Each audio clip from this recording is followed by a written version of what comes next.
Welcome to the Dr. Kristin Lyerly Show. I'm your host, Dr. Kristin Lyerly. And if you're new to our show, thanks for tuning in today. I'll give you the deets. I am a practicing OBGYN doctor from the Valley, Kaukauna, born and raised. And this is really my weekly love letter to Northeast Wisconsin. And I'm so honored that Civic Media offered me this opportunity, which is really a conversation. It's a weekly conversation like we're hanging out with a beverage of our choice, talking with a variety of different folks about a lot of different stuff. Some people might call it bar talk. We had Justin Schumacher on last week. He's the town chair in Freedom, which, if you're not familiar, Freedom's about 6,000 people. He's also the Outagamie County Parks Director. And the whole conversation was, he called it his bar talk, which was kind of cute. If you've missed any of our past episodes, including that conversation with Justin, you can find it wherever you get your podcasts. And we've got Amanda on the board today. And one of the cool things about this show is that it's hyper-local.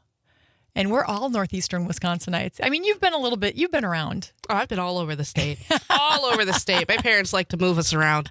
But you're Fond du Lac High grad. Yep, Fondy High. Mm-hmm. I graduated during the flood-ish.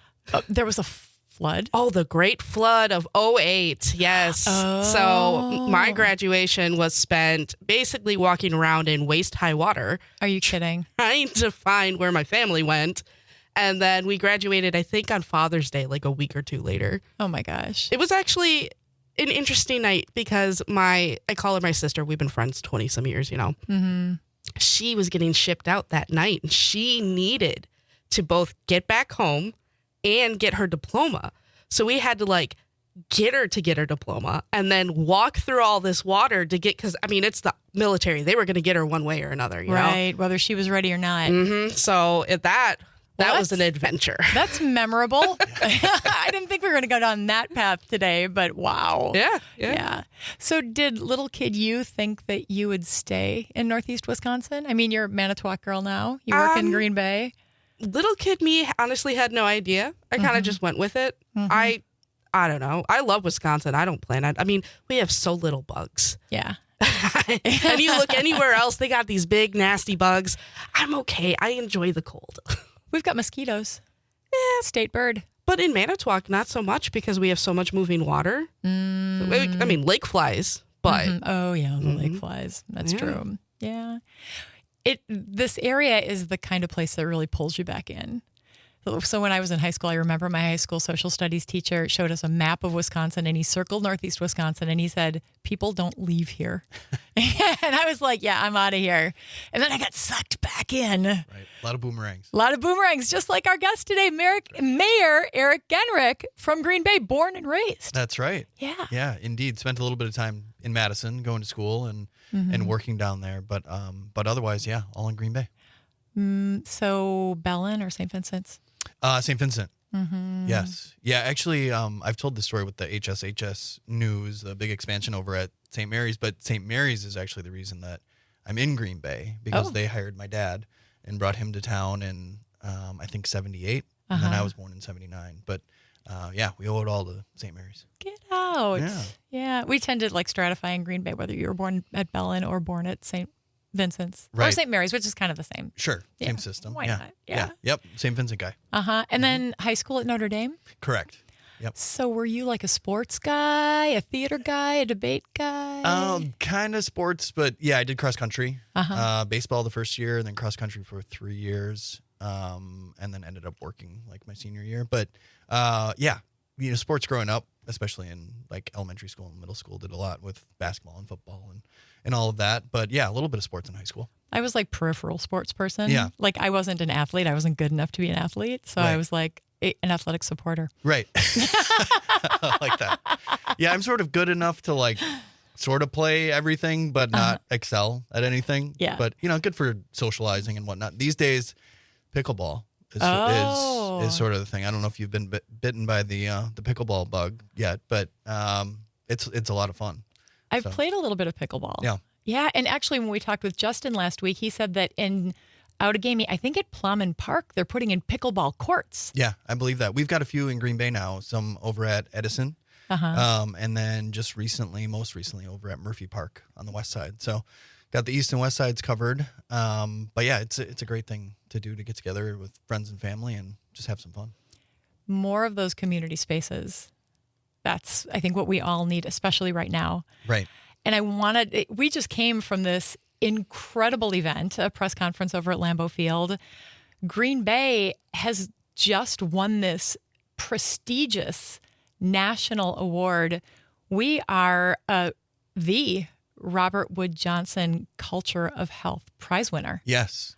Yeah, very cool. And obviously you as a board member of Wello know very well how much time and effort has gone into this, especially on Natalie Baumstad's part. Natalie, amazing. Who's an amazing leader at Wello and within the community. And so a ton of credit goes to her for, according to her, kind of putting this on the list of priorities way back when I think she took over as executive director and really made it happen thanks to the work of Saeed and Amanda and Robin with their respective organizations of We All Rise and Casa Alba and CAMSA and partnership with the city of Green Bay. We're just very fortunate to have been able to work with Natalie and that whole team to make it possible. But it's just a great recognition, I think, of the work that's been done by Wello, by all those organizations that I named, in collaboration with the city of Green Bay, to prioritize, the work of improving health and wellness among all people in the city of Green Bay, recognizing that some are struggling more than others, and really prioritizing the work among those disadvantaged communities. Mm-hmm. Yeah, I love that you said of all people, and creating those spaces. And you have to be really intentional to make sure that you're bringing these voices forward, voices that otherwise are kind of lost in the shuffle. Right. We're an old school community here.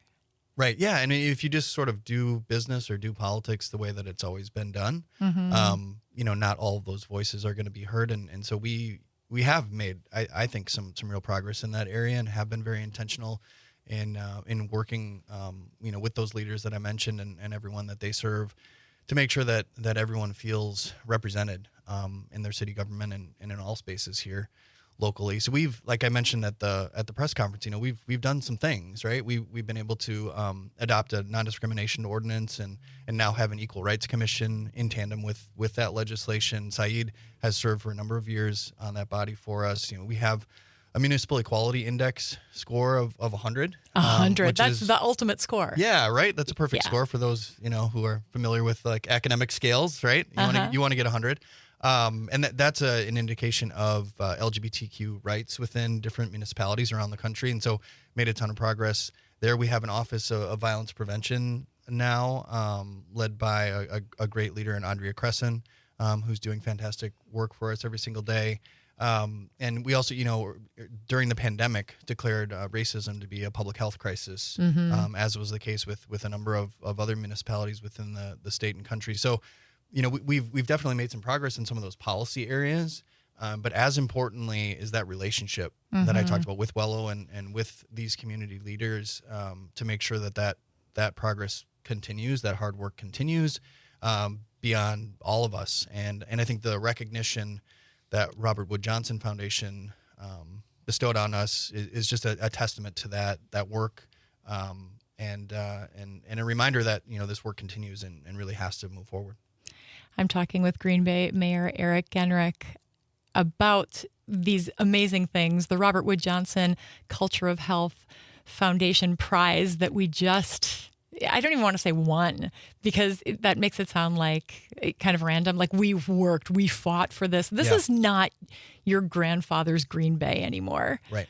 There is a real vision here. Green Bay is growing up. Mm-hmm.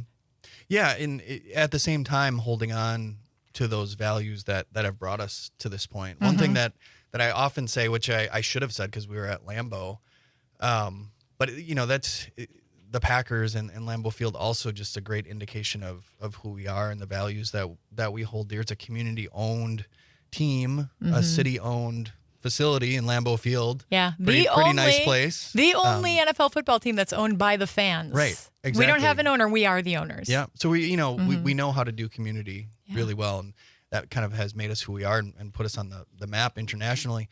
But one thing kind of in tandem with that I've tried to tap into and sort of elevate a little bit is what we're known for on our game days or game day weekends, which is that spirit of hospitality, right? Yeah. We bring people in, doesn't matter what colors you're sporting. There's going to be some trash talk inevitably, but in comparison to a lot of, right, exactly. Everybody's welcome into tailgates and all the rest. And that's something that I think we are destined to expand beyond just Lambeau Field, right? Mm-hmm. That spirit of hospitality is something that comes naturally to a lot of cultures and big faith traditions. Like that is a major priority and an ethic. And I think something that we need to continue every day to expand outside of the confines of Lambeau Field to make sure everybody feels welcome, feels that spirit of hospitality every single day of every single year in Green Bay.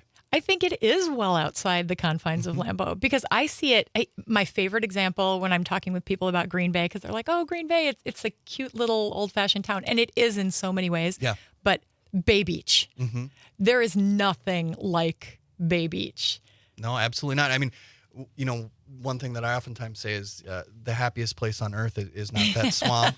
It's not that swamp down in Florida. It's right here on the shores of Green Bay at Bay Beach Amusement Park, especially if you're a budget conscious, family person. There's not a more affordable place to take your family and have a great time. Even with the price hike to $0.25. Right, I know some sticker shock for some folks. But still an incredibly affordable place to go. Yes, it's the tradition. Yeah. Bay Beach isn't going anywhere. Lambeau Field isn't going anywhere. The new pickleball courts aren't going anywhere because we continue to create these spaces here in this beautiful little community because we value community in a way that I think a lot of other cities strive to get to the point where we just are. Right. Yeah, I think we're very fortunate in that it comes naturally to all of our community members. This, the pride that we take in acting as ambassadors when we do have special events like the NFL draft, for example, or different things going on, people really, they want to open the doors to this community and give people directions and give people recommendations on restaurants and places to go like the Botanical Garden or Bay Beach or the Wildlife Sanctuary. So yeah, we're very fortunate in that regard. I'm so glad you brought up the draft because I want to talk about that in our next segment. Perfect. All right, we're going to take a short break, but when we return, more Green Bay love with Mayor Eric Genrich. I'm Dr. Kristin Lyerly, and you are listening to the Dr. Kristin Lyerly Show.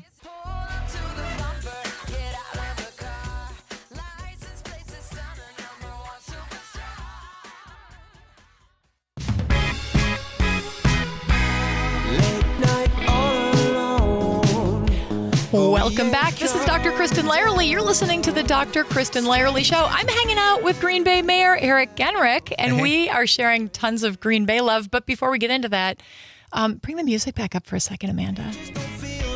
This is Horace Green. Don't they have a nice, they're kind of vibey, little indie pop? Yeah. I'd say that's good afternoon chill music. Yeah, I like it. It's perfect for a Saturday afternoon in the garden, maybe. Yeah, very Makes cool. you dig a little faster. Yeah, they're super fun. They're all over Instagram and YouTube. We're listening to their newest single, Nighttime Boy. They've got gigs coming up all over Northeast Wisconsin at Paradise North, at Emprise Brew Mill in Menasha, at Badger State in Green Bay, the Fox River House in Appleton. They're going to be at Mile of Music, and they also play big gigs in Chicago, Nashville. They're kind of a big deal, but we hold them close. Yeah, that's excellent. Yeah, you can find them at Horace Green. That's GREENE.com. You like music too. Oh, for sure. Yeah. Favorite Wisconsin bands? It's difficult, right? Because there are so many. Yeah. And they're so diverse. Right. Probably the most nationally known would be Bon Iver out of Eau Claire. Yeah. Justin Vernon and all the stuff that he does. He's got a new album out. They have a new album out. Yeah, it's great. Yeah. Lots of collabs on it. Yep. Mm-hmm. Very well done. Always interested in what he's up to. Chris Porterfield, known as Field Report. he's played a number of times in Green Bay. I think he might actually be like a school board member, very civically engaged person. Love that. Down in I think it's like Greenfield or something, suburban Milwaukee. But love his stuff. More locally, Pegasus. Big fan of their stuff. They've played at one of our states of the city, and just they played a lot of shows locally, but have toured I think nationally and internationally fairly recently. So yeah, really talented folks in Pegasus. So love their stuff. You just don't think of Green Bay as a place where we've got tons of music, but we've got tons of music. Fridays on the Fox are so much fun. Oh, absolutely. Yeah, that's a great place for folks to come together. There's also the Levitt concert series, which has been in place now. I think this is maybe the 3rd year running over at Lake Park. So that's something that On Broadway has been doing for a few years. And that's starting up June 1st and is going to run, it's either like 8 or 10 weeks throughout the entirety of the summer months here. So yeah, there's a lot of live music. We had some great live music in collaboration with the NFL draft that was here in town, and so did some fun stuff over at Lake Park for that. Yeah, we love music in Green Bay. Nice job. That was a great segue. I try. I'm not a radio pro, but I was like, we could probably mention that. Let's talk about the draft. Yeah. We were expecting 300,000 people. We got 600,000. Right. Yeah. A massive showing, which, we were, always kind of felt that the NFL's number of 250,000 was on the low end, on the conservative end, but very impressed with the showing, especially given, we had some weather complications on the Friday, right? Thursday and Saturday were really pretty nice weather-wise. Friday, a little bit of a dip, so I think, that had an effect on things.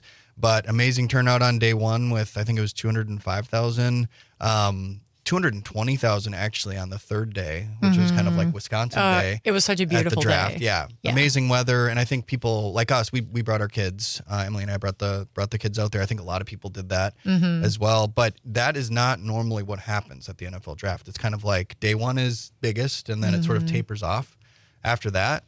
So it was very cool, I think, to see people show up in the way that they did on Saturday. Especially given the fact that there was just such a focus on Wisconsin culture and things, and there's a great local polka band that was playing in the draft theater. Oh, I missed it on Saturday. Yeah, they were fantastic. They play a lot of like modern covers in polka style. Really? So people were having a good time with that. And then Charlie Barons did a little bit of stand up. Was sort of roasting the some of the visiting fans and teams. So I think a lot of people got a kick out of that. But yeah, I had a great time. The dive bar tent, I can't remember what it was called, but you could go in there and play pull tabs, right, and roll dice, and they had mounts of all of our NFC North rivals that were really humorous. Oh yeah. Nice. It was cool. Yeah, they really leaned into to the Wisconsin culture, right? They kind of played up what makes us special in Northeast Wisconsin and across the state. So it was fun to see some of those elements. So it was all fun and games for me, but I heard some criticism afterwards from business owners in Green Bay that they didn't get quite the traffic that they were planning for and hoping for. Yeah, I think that's something that we planned for, in talking with mayors of Detroit and Kansas City, their downtown groups and convention and visitors bureaus. We knew that it's kind of a sticky event, right? People go to the draft and they tend not to leave, right? That's what the NFL is looking for. They're looking for that TV production, those crowds and those shots and all the rest.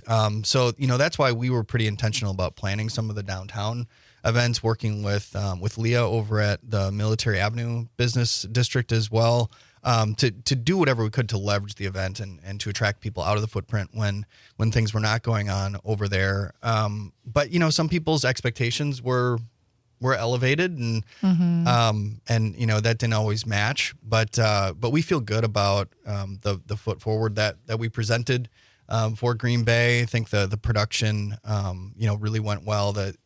Our priority, of course, was public safety, working with our police and fire departments and the county sheriff's department and village public safety. And I knew that we've got the best team in place for that. And so that, made everything else possible.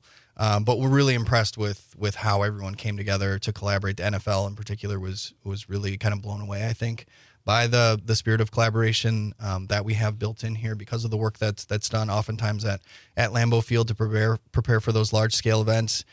So, massive kudos to those teams, police and fire here in Green Bay and the rest of that group, as I mentioned, to make really, like I said, everything possible. I heard there was only one arrest the Right. entire time. And the number of, I've got the numbers here. I talked to the sheriff afterwards. The Brown County Tavern League said it provided over 2,600 rides to over 9,000 passengers. Right. That's huge. There were only 3 OWIs, and we're the drunkest city in the country. Right. So not that that's something to be proud of, but knowing that we're doing it responsibly when we've got a big event here in town, that's something to be proud of. Oh, absolutely. Yeah, the Tavern League stepped up in a big way, working with the state of Wisconsin to get some funding to operate a safe ride program unlike anything we've really, I think, ever seen in the state of Wisconsin. So, massive credit to the Tavern League for doing that. Also, Patty Kiewitz, who is our general manager for our transit system here, Metro Transit, did a great job, focusing on those downtown to Titletown routes that were running consistently, really every 15 minutes from downtown here out to the footprint. And, that was also, I think, a really well-utilized service and thankfully, made it easy for people to make the right decision and not drive if they had a few drinks. So, yeah, I think that was really helpful. Super helpful. And we ran out of Booyah, I heard. Yes. That was probably. If ever you thought that Green Bay could run out of Booyah, it happened. Again, yeah, and especially with that weather, right? I mean, it was it was not altogether pleasant weather-wise when we had our Booyah battle and the Kringle Combine.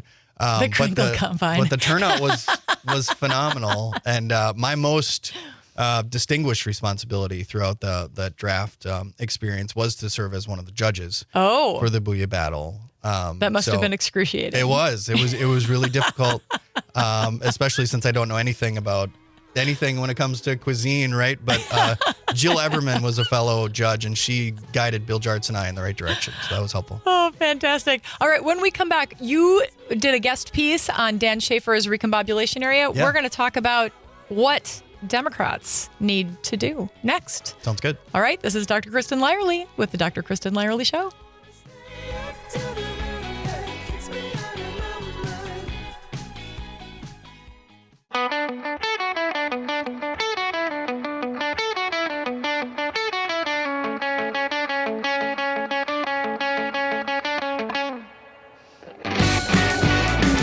Welcome back to the Dr. Kristin Lyerly Show. I am Dr. Kristin Lyerly, and we have Green Bay Mayor Eric Genrich here in the studio. If you missed the beginning of our conversation, you can always find it wherever you get your podcasts. And you can always find me here on Saturdays and Sundays at 3 on WGBW and WISS. And, of course, streaming on the Civic Media app. If you haven't downloaded that, it's fantastic. So just go ahead and do it. Green Bay Mayor has been an unusually exciting place to live recently, in part because we've been at the center of the political universe a handful of times, hosting presidential candidates. Donald Trump was here, Kamala Harris was here, and most recently an event and a protest when Elon Musk visited during our Supreme Court race in February.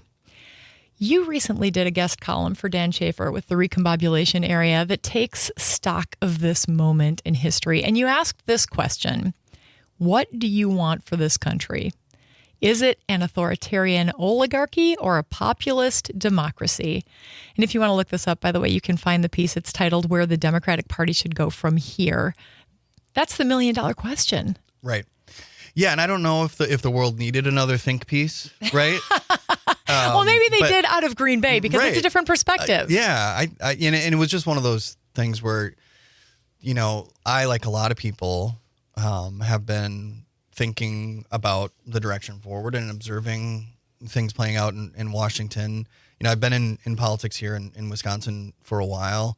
Locally, obviously, elected to the position that I hold now back in 2019. But before that, I was a state representative serving Green Bay in the state capitol in Madison. It had worked for a state senator, a congressman.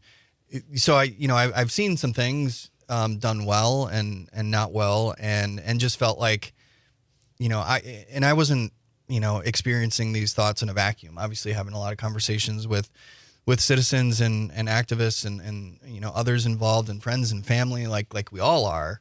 and just felt like some of these things weren't necessarily being said, or maybe not all in the same piece. And so just tried to consolidate some of the feelings that I had, some of the most salient points that I had heard, and express them in a very, Green Bay way, as best as I could. And, I was joking, I think with Pat or maybe some others when I was doing some interviews on the piece, that really the original title was "We the People Are Pissed," which was the bumper sticker that I highlighted to just kind of channel that indignation. Like, people are upset, and they've been upset for a while. This isn't a new thing. No, not at all. And there's, some bipartisan, sentiment there, that people are not happy with our institutions. Well, and you hear what Democrats, when they defend Joe Biden, they say, but he's done all these great things. Yeah. There's the Infrastructure Act, there's CHIPS and Science, there's all of these huge policy pieces. But what does that actually mean to me? Right. Yeah. And I acknowledged that in the piece, that those were some massive legislative accomplishments. I mean, one thing that I experienced, which was a really great accomplishment by the federal government, was direct filing of taxes. Yeah. That was something that was available, for the first time in Wisconsin. And that's the kind of simple reforms that we should be expecting to see, happen more frequently coming out of our federal, state, local governments. And I think that's one thing, one advantage that I have just based on the perspective that I have is, we're constantly trying to figure out how to do things better in the city of Green Bay. Yeah. And I think there certainly are elected officials at the state and federal levels who have that orientation, but I don't think it's as clear as it needs to be. Yeah. Right. And also just, channeling people's indignation and expressing it back to them is really important these days. Well, you feel it too. Yeah. You point out in the piece that the federal government is good at collecting and distributing money to people in programs authorized by Congress, but not necessarily good at administering or implementing them. So for us, the money is supposed to be there, but it takes 10 years to replace a bridge. Right. Yeah, that kind of stuff is maddening, and we've got a pretty good relationship with our housing and urban development folks out in DC, but the strings that are attached to the relatively modest amount of money that's sent to the city of Green Bay, a little over $1 million to support some of our programming. I mean, the amount of staff time that goes into reporting this, that, and the other thing associated with that is a little ridiculous. And you extrapolate that beyond the city of Green Bay to larger communities and small ones throughout the country, and we could just do a lot better with the way that we use federal resources and just the amount of inefficiency that's sometimes built into these programs. Are you talking about waste, fraud, and abuse? Yeah, right. Yeah, I mean, I think everybody should be thinking about how to make government more efficient and more effective. Yeah, and it's not something that Democrats should concede the battlefield on, right? Like, we really want to see government work for people. Yeah. And we should not assume that it always is working that well. Well, I think we feel like it's not working. Right. Like we, as individuals, feel like it's not working for us. Right. And that's true not just of government, right? I mean, anybody who has had any recent interactions with insurance companies or cable companies or healthcare. Yeah, right. You're obviously the expert on some of those frustrations. Yeah. We've got to do better. Yeah. And we've got to be really innovative. Governor Evers has, I think, suggested some auditing of insurance companies within the state of Wisconsin. I'm certainly not familiar with all the intricacies there, but that's the kind of policy innovation that I think we should expect and hope for and cheer on when we see it. I'm talking with Green Bay Mayor Eric Genrich. We're talking about where Democrats go from here. Before we get to that question, what do you think about the Trump administration and the way that they're approaching this government efficiency? I mean, clearly, as you said, there is room to cut, but is it? Yeah, no, I mean, where I'm going. No, of course, and as I made clear in the piece, that's not really what DOGE is about, in my estimation. It's really not about fraud, waste, and abuse. If they were serious about that, they wouldn't have fired the inspectors general, right? Essentially on day one, whose job it is to really root out some of those instances of abuse. In my mind, it really is about implementing Project 2025 and creating a bureaucracy in the image of Donald Trump. And that's, that's not what people are looking for. There's a small segment of the electorate that really is kind of cheering that on, right? But when you're talking about majority of the electorate in Wisconsin or across the United States, that's not what people want. And it's not how you save a bunch of money either, right? I mean, the way that they're going to come up with the dollars necessary to afford a massive tax cut is by taking health care from people. And we know that. Right. We've already started to see where Medicaid is going to be cut. Right. And the plan is to pass it by Memorial Day. Yep. But there's still a lot of negotiation that has to happen there. But at least we're starting to, all of the denial that, no, we're not going to touch it. We're going to make sure that everybody who needs it still has it. Well, we're starting to see that is actually not the case. Yeah. And to that point, just to encourage people to reach out to their members of Congress and making it clear, what their priorities are as citizens. If it is protecting healthcare for people that need it, I would encourage folks to reach out and let their representatives know that's how they're looking at things, because this is not a done deal. As you said, it's, the speaker has made commitments essentially to get it done by Memorial Day. They're, as we speak, working through the committee process and hearing a lot from citizens across the country. And so encouraging people to continue doing that. Yes. So the big question, and I know what your answer is going to be because I read the article, but where do Democrats go from here in this environment where we're scrambling, we're hearing all these messages, all of these opinions? What is your opinion? Yeah, I mean, we touched on it a little bit, but really to be open to criticism, to self-criticism, to criticism of government programs when they're not working effectively. And I'm not one who is in favor of coming in with the meat axe, as is what DOJ is doing currently out in Washington. But we need to make it clear to people that we want to improve their lives. And one way to improve people's lives is by making government more effective for them. Another one is making sure that we have appropriate regulations in place on the big corporations, especially in these new spaces like the relatively new social media AI world. AI is a huge one, right? Developing literally every second. But on social media, I think it's been an area where we as Democrats or liberals have not been as clear on as we could be. I mean, it has had a really, really negative effect on people's lives, and the government has done virtually nothing. Right. Even though we've seen in Europe, it's possible. It's possible. There are other models that are out there, and we see the after effects. Right. The Surgeon General, the mental health issues, not just for our kids, but for parents. Right. Half of parents don't know how they're going to get through the day. Right. And a lot of it has to do with social media and the impact on how we live our lives. Yeah, absolutely. And my wife's a school teacher, so she sees how, social media and screen time or cell phones in general really negatively affect academics, but more importantly, the social lives of our kids, especially middle school and high school children. And I think there's a little bit of a void there. I don't feel as though Democrats have done a good enough job of ringing that alarm bell, making it clear that we're not satisfied with the status quo, and this is going to be the agenda. And one small thing I think that we could do is eliminate cell phones from schools.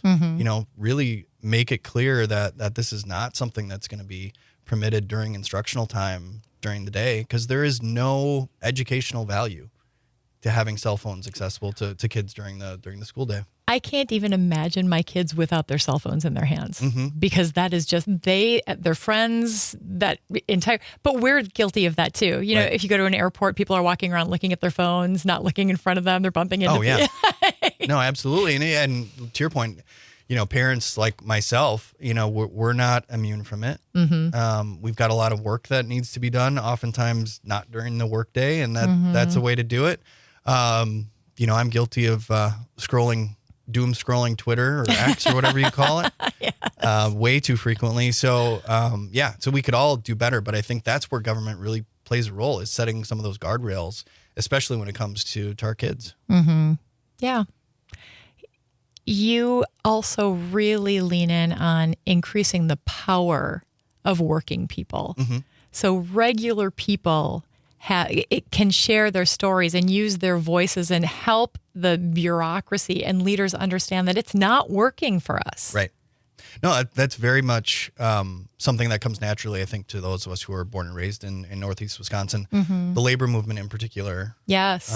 is something that has very strong traditions and roots, and is still doing some great things within our community. Obviously, we've got labor unions at the city of Green Bay with police and fire, our transit, and also our laborers within parks and DPW and other places. There's a lot of wisdom that comes from the shop floor, or the front lines, or the rank and file, whatever the terminology may be, and it's really important, I think, for us, again, as Democrats, to make it clear that we want to see more of that. We want to see working people represented, through labor unions, through our democracy, and it's something that we should be enacting policies to support. It's been a challenge in Wisconsin for unions to be able to be as powerful as they had been in the past. Right. And I mean, that was the case when you were in the assembly. That was all going down. But it hasn't been gone that long. And it is our tradition, so we can bring it back. Yeah, absolutely. And that, to your point, I was kind of elected in the wake of Act 10. I was elected in 2012, so wasn't there for that particular fight, but was working at the Brown County Library when it happened. My wife, like I said, is a school teacher, so that had a very direct effect on our lives, and the lives of the people that we know and care about. And from my perspective, that was a real break in who we are as Wisconsinites. Yes. That was a radical departure, Act 10 and everything that Scott Walker brought in association with that. And we're still trying to rebuild and repair and restore, the democracy that we knew prior to that. Wisconsin is progressive. Our history is progressive. Right. And Green Bay is progressive. I mean, we own our football team. We've got Bay Beach, all the things that we talked about earlier on the show. There is so much here for us to build on, and we'll continue to build on that. And when we come back from this short break, I want to talk a little bit about what lies ahead for Mayor Genrich, the librarian, by the way. Yeah, true story. How many librarians do you know who are politicians? Very few. Well, yeah. I got one right here, and we're going to talk with him. We're going to wrap it up with after this break. This is Dr. Kristin Lyerly, and you are listening to the Dr. Kristin Lyerly Show.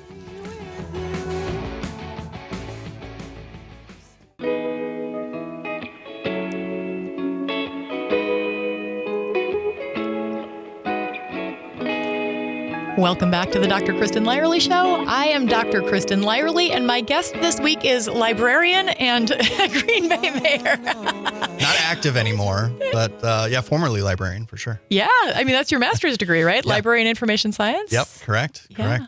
I hear also that you are kind of a history buff. I am. Yeah, that was history and sociology were the majors. When I was going to school at UW-Madison. So, yeah, very much still loving the history and buying more history books than I'm reading probably, but Yes. but still reading a fair amount of them. And so I enjoy that. Are you a paper book reader or a book on tape person, or both? Very few audiobooks.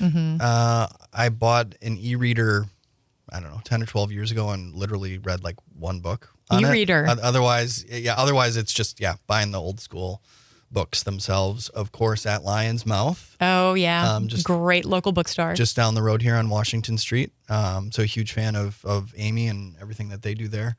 So I'd encourage people to go there. Also still going to the Brown County Library all the time and racking up, fines that that I'm paying.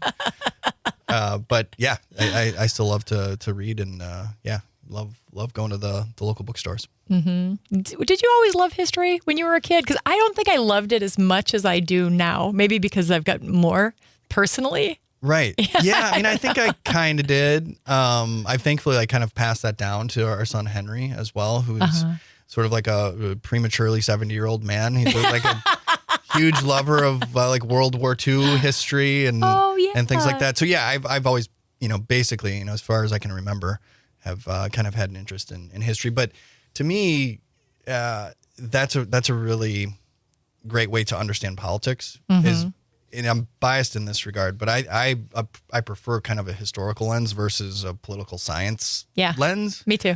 To understanding how politics has evolved, nationally and internationally and in the state. So I've always felt that was a really helpful way of understanding where we've gone and where maybe we should go. Especially the history of Wisconsin. Yeah. Because if you don't know the history of the progressive movement and fighting Right. Bob La Follette and Gaylord Nelson Right. and all of this stuff, so much stuff has happened here. And having grown up in Kaukauna, I had no idea what a great place Green Bay is. Just Sure. how much innovation and community and beauty and the river and the businesses. And Yeah. there's just so much. Yeah, no, absolutely. And all of those things that you mentioned, aren't possible without politics in some sense. Yeah. Right. And looking back at that progressive history, really, I think can motivate us and inspire us. And if you're disconnected from that, you think everything that we're trying to do is novel and new and never been done and can't be accomplished. And I think looking back at that proud progressive history can give us a roadmap in some sense too. So let's talk about that roadmap. Yeah.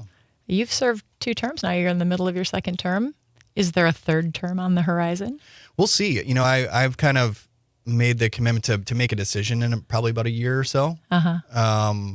3 terms is the most that you can do now as mayor in the city of Green Bay, because we do have term limits. They changed the rules after Jim Schmidt. Yeah, in 2018, there was a referendum that was adopted. So, 12-year cap for alders and for a municipal judge and mayor. So 3 terms would be the max. Like you said, I'm in the middle of my 2nd term, still really just kind of focused on the work we're doing right now. And really importantly, just need to check in with family to make sure that it's something that we're all up for. Yeah. Because serving in public office, especially at the local level, has a pretty dramatic impact on those who are close to you, as you know, as somebody who's run for office.